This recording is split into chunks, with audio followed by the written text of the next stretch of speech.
Dah terkopak dah, bang. Kebetulan. Saya tak boleh beli lagi. Tak payah beli, bang. Okey. Assalamualaikum. Sekarang kita berada di area TTDI. Sempena hari bapa ni, kita nak cari, kalau ada lah time-time ni lagi kan, kita nak cari bapa-bapa sempena menyambut hari bapa minggu ni. Okey, jom.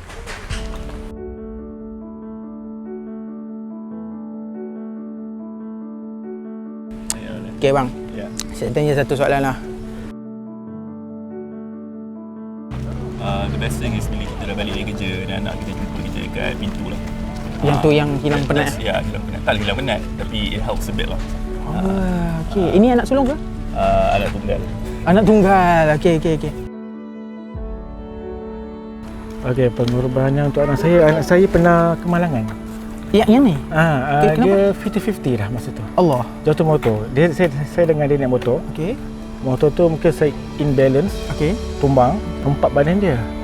Okey. Semasa dia kena hempak tu, badan dia dah tak ada respons dah.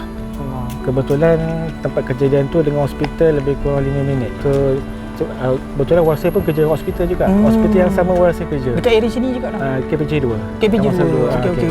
Lepas tu, pengorbanan saya bila saya dapat tengok dia lagi sampai hari ni. So supaya diorang jadi anak yang berguna lah pada negara, pada agama. Tu lah. Adakah abang ada tentukan, okey, yang sulung kena jadi cikgu, Tak yang ada. dua tak ada? Saya tak ada. Ikut diorang pilih lah. Ikut diorang pilih. Apa yang diorang minat. Buat yang terbaik untuk diorang. So kalau dia punya nasihat tu, kalau boleh cari circle yang elok lah. Sebab dengan circle yang elok, orang tak kisah senior muda, diorang selalu bagi nasihat juga. Okey. So daripada nasihat ke nasihat, orang kita kalau boleh dia terima dapat nasihat yang elok, terima yang orang yang baik supaya dia boleh jadi, yalah, untuk maju dan tak maju tu kita tak tahu sebenarnya, itu atas rezeki pula kan. Cumanya kalau boleh jangan terjebak dengan benda yang tak sepatutnya lah. Okey. Ada ke Abi beli untuk Adil yang benda yang benda ni yang paling nak? Tak tahu? Tak, banyak sangat lah, banyak sangat. Dia bukan tak tahu, dia banyak sangat. Okey. Nah, Adil, nanti bagi dekat Abi. Cakap dengan Abi, selamat hari Abi. Cakap. Allah dah segan. Bagi. Bagi, ambil. Dia benda ni selalu yang laki pupus. Okey.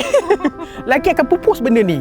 Okey bang, terima kasih sebab jawab saya soalan ni. Saya ada hadiah sikitlah untuk ni. Okey.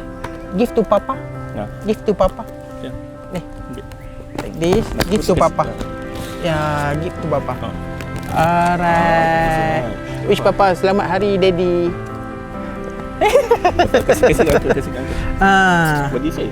Thank you. Welcome. Okay. Bagi alah. Okay, buka sikit bang.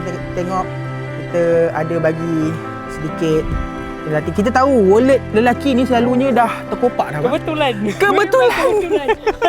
Saya tak boleh beli lagi. Tak payah beli, bang. Tali pinggang pun saya tahu dah. Mesti rabak. Bagi dekat abah. Buka, bagi dekat abah. Selamat hari abah. Nanti dulu. Bagi kat abah. Okey. Buka tengok. Apa? Apa tu? Bagi kat abah. Okey. Okey. Oh, cantik. Terima kasih. So kita tak nak tanya banyak-banyak sangat, dah nak maghrib. So yang ni nanti ibu boleh bagi kat daddy. Bagi sekarang.